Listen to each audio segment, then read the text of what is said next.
Hi every one, എല്ലാവർക്കും Sheeba's travel സ്റ്റോറിയിലേക്ക് സ്വാഗതം. ഗണ്ടിക്കോട്ട ട്രിപ്പിലെ മൂന്നാമത്തെ ഇമ്പോർട്ടൻ്റ് ആയിട്ടുള്ള ഒരു സ്ഥലത്താണ് നമ്മൾ എത്തിയിട്ടുള്ളത്. ബേലം കേവ്സ്.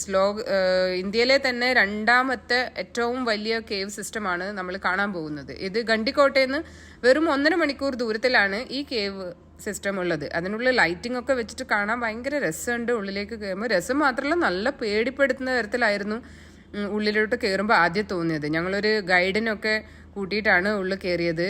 ഇന്ത്യയിലെ ഏറ്റവും വലിയ കേവ് സിസ്റ്റം ഉള്ളത് മേഘാലയയിലാണ്. അത് കഴിഞ്ഞ രണ്ടാമത്തെ longest cave system, biggest cave സിസ്റ്റമാണ് ഇവിടെ. 3 കിലോമീറ്ററിൽ കൂടുതൽ ഉള്ളിലേക്ക് കൂടെ നമുക്ക് കേവിലേക്ക് കൂടെ നടക്കാം. കേവിന്റെ ഓരോ വശത്തേക്ക് പോകുമ്പോൾ ഓരോ അറകളായിട്ട് ഇങ്ങനെ തിരിച്ചിരിക്കുന്നതൊക്കെ കാണാം. അപ്പോൾ സിംഹ ദ്വാരം അങ്ങനെയൊക്കെയാണ് ഓരോന്നിൻ്റെയും പേര്. അതിൻ്റെ ഒരു സിംഹത്തിന്റെ മുഖത്തോട് അതിന്റെ എൻട്രി പോയിന്റ് താരതമ്യം ഉള്ളതുകൊണ്ടാണ് അതിന്റെ സിംഹമുഖം എന്ന് പറയുന്നത്. അവിടുന്ന് നമ്മൾ കുറച്ചുകൂടെ മുന്നോട്ട് പോയാൽ ലൈം സ്റ്റോൺസ് ഒക്കെ ഒഴിച്ച് വന്ന് ശിവലിംഗത്തിന്റെ ഒരു കോടി ശിവലിംഗം നിൽക്കുന്ന പോലെയുള്ള ഒരു ചേംബർ ഉണ്ട്. അതിനാണ് കോടിലിംഗ ചേംബർ എന്ന് പറയുന്നത്. അങ്ങനെ ഓരോ രൂപത്തിനും കണക്കാക്കിയിട്ടാണ് ഓരോ ചേംബറിന്റെയും പേരൊക്കെ കൊടുത്തിട്ടുള്ളത്. അപ്പൊ നല്ല മഴയുള്ള സമയത്തൊക്കെ ആണെങ്കിൽ ഇതിനുള്ളിൽ വെള്ളം കയറാൻ ചാൻസ് ഉണ്ട്. അപ്പൊ അങ്ങനെ ഉള്ളപ്പം കേവ്സിനകത്തേക്ക് എൻട്രി ഇല്ല. ഒരു 50 റുപ്പീസിന്റെ എൻട്രി ഫീ ഉണ്ട്. അവിടെ നമ്മൾ വണ്ടി എടുത്ത് പോയി കഴിഞ്ഞാൽ പാർക്ക് ചെയ്യാനൊക്കെ നല്ല സ്ഥലമുണ്ട്. എന്തെങ്കിലുമൊക്കെ സ്നാക്സും അങ്ങനെയൊക്കെ കഴിക്കാനൊക്കെ ഉള്ള സൗകര്യങ്ങളൊക്കെ ഉണ്ട്. ബാനിയൻ ഹൗസ്, മണ്ഡപം, മ്യൂസിക്കൽ ചേംബർ, അങ്ങനെ പലതരത്തിലുള്ള ചേംബേഴ്സ് ഉണ്ട്. ഒരു പ്രധാനപ്പെട്ടതാണ് പാതാളഗംഗ. പാതാളഗംഗയിലേക്ക് പോകാൻ നമ്മളിങ്ങനെ ഇതുവഴി ഇറങ്ങി താഴോട്ട് വേണം പോകാൻ. അത് താഴെ പോയി കഴിഞ്ഞാൽ നമ്മൾ കാണുന്നത് ഒരു അരുവിയാണ്. അത് ഭൂമിയുടെ അടിയിലേക്ക് ഡിസപ്പിയർ ആവുന്നതായിട്ടാണ് നമ്മൾ അത് കാണുന്നത്. അപ്പോൾ അവിടുന്ന് 2 കിലോമീറ്ററോളം ദൂരത്തിലുള്ള ഒരു വില്ലേജിലാണ് ആ വെള്ളം പോയി ചേരുന്നത്.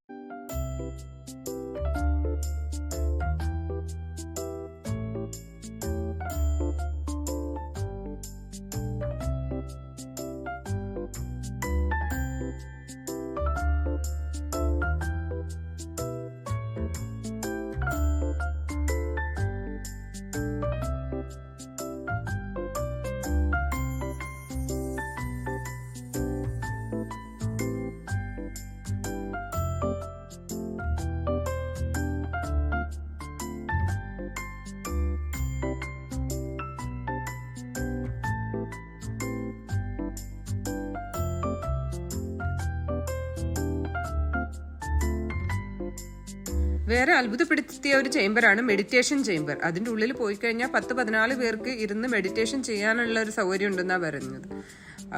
അതിൻ്റെ ഉള്ളിൽ പോകുന്നത് കുറച്ച് പണിപ്പാട് തന്നെയായിരുന്നു. എന്നാൽ പോലും അത് കാണാനുള്ള ആവേശത്തോടെ എല്ലാവരും അതിൻ്റെ ഉള്ളിലേക്ക് തല താഴ്ത്തി കുനിഞ്ഞൊക്കെ കയറി പോകുന്നതാണ് നിങ്ങൾ ഈ കാണുന്നത്. അങ്ങനെ പലതരത്തിലുള്ള അത്ഭുതങ്ങളാണ് ബേലം കേവ്സിൽ ഞങ്ങൾ കണ്ടത്. ഇത്രയും നീളത്തിൽ ഇത്രയും ഗൂഹ്യമായിട്ടുള്ള ഒരു കേവ്സ്. ഗണ്ടിക്കോട്ട ഗ്രാൻഡ് കാനിയൻ കാണാൻ പോയി കഴിഞ്ഞാൽ വിട്ടുപോകാണ്ട് കാണേണ്ട ഒരു സ്ഥലം തന്നെയാണ് ബേലം കേവ്സ്. വരുമ്പോൾ ഒത്തിരി പൂപ്പാടങ്ങളും ദൂരെയുള്ള വിൻമിൽസും അങ്ങനെ പല ആകർഷണങ്ങളും ഉണ്ടായിരുന്നു ഞങ്ങൾക്ക് കാണാൻ. ഞങ്ങൾ തിരിച്ച് പാട്ടും ഡാൻസും കൂട്ടവും ഒക്കെ ആയി ബാംഗ്ലൂരിലേക്ക് തിരിച്ചു. ഇന്നത്തെ വിശേഷങ്ങൾ ഇവിടെ അവസാനിക്കുന്നു. Thank you so much for watching.